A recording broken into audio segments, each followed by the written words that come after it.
All right, let's start with a little thought experiment. Imagine, just for a second, that we could pull the philosopher Alfred North Whitehead out of the 1920s and drop him right into a classroom in 2026. He sees kids and teachers using artificial intelligence that's more powerful than he could have ever dreamed. What would he think? What would he say? Well, if his writings are any guide, his reaction would be completely split. On the one hand, he'd feel this passionate hope, just seeing the potential for transformation, for brand new ways of discovery. But on the other hand, he'd feel his savage rage at how this same tech could lead to total stagnation and mental inertia. We're talking two completely opposite futures, both born from the exact same technology.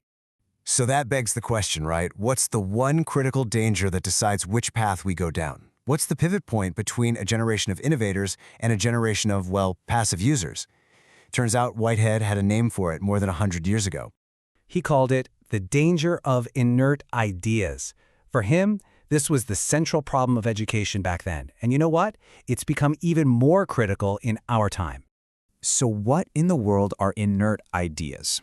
Well, think of them as facts that we just take in, but never actually do anything with. You know, like memorizing a date for a history test, but having no idea what was actually happening then, or learning a math formula, but never using it to solve a real problem. They're just scraps of information, kind of floating around and cluttering up your mind. And here's the part that's really striking. Whitehead's warning was severe. He said these ideas aren't just useless, they are actively harmful. Why? Because they create something he called mental dry rot. It gives you this illusion that you're knowledgeable, but it actually stops you from doing any real active thinking. And boom! This brings us right back to 2026. AI is brilliant. I mean, absolutely brilliant at giving us answers and summaries and facts in a split second. But, and this is a huge but, if it's just used as a shortcut to get around thinking, to just copy and paste without ever really understanding, it's on track to become the most powerful factory for inert ideas in human history. So the big question is, what can we do about it? Well, Whitehead had some really clear messages for everyone involved in education. Let's start with his advice for teachers, since they're the ones on the front lines, guarding against this mental dry rot. He laid out a few clear principles. First, do not teach too many subjects. And, flowing right from that, number 2, what you teach, teach thoroughly. It's all about depth over breadth. Third, he said teachers have to own the assessment process, because some external exam or an AI can't possibly understand the unique connection between a teacher and their students. And finally, all learning has to connect to what he called the insistent present. I mean, this quote really gets to the heart of it. It doesn't matter if knowledge comes from a history book or an AI. Its only real value is how it helps a student understand and navigate their life, right here, right now. But hey, this isn't just about what happens in the classroom, not by a long shot. For Whitehead, education begins at home. He had a really powerful message for families about their role in all of this. He argued that the most important intellectual training a person gets happens before they're even 12 years old. The goal isn't just to fill a kid's head with a bunch of facts.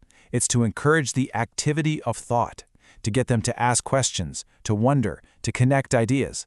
And just as important, families need to foster something that AI can't, a sense of beauty and a feeling for humanity.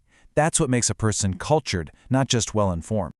Okay, now for the students themselves. In this new world, you have more power than ever before.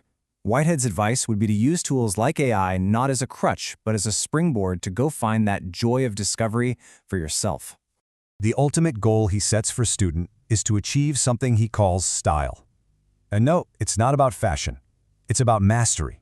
It's that ability to get to your goal directly and efficiently, with zero waste. A coder with style writes elegant, simple code. An artist with style makes every single brushstroke count. It's the ultimate achievement of the mind, and you only get there through deep, active learning, not by passively downloading inert ideas. And all of this, it leads to one single, powerful metaphor that pretty much sums up Whitehead's entire philosophy of education. It's a complete reframing of how we should think about the mind itself. For centuries, the biggest mistake in education has been to see the mind as a dull blade. You know, a passive tool that you first have to sharpen with endless drills, and only then, way down the road, you finally get to use it. Whitehead said, no, that's fundamentally wrong. The mind is not a blade, it is a perpetual flame. It's always active, and you can't just put its life on hold. It needs to be fed, constantly, with the fuel of interesting, useful, and relevant ideas to keep that fire burning bright. And so, this is the question Whitehead leaves for every single one of us today, for teachers, for families, and for students. As you use all this incredible technology that's right at your fingertips, you have to ask yourself, is this feeding the flame of my curiosity and understanding, or is it just sharpening a blade with a bunch of inert facts, smothering the fire with mental ash? That future he saw, that one of passionate hope or savage rage, it really does depend entirely on our answer.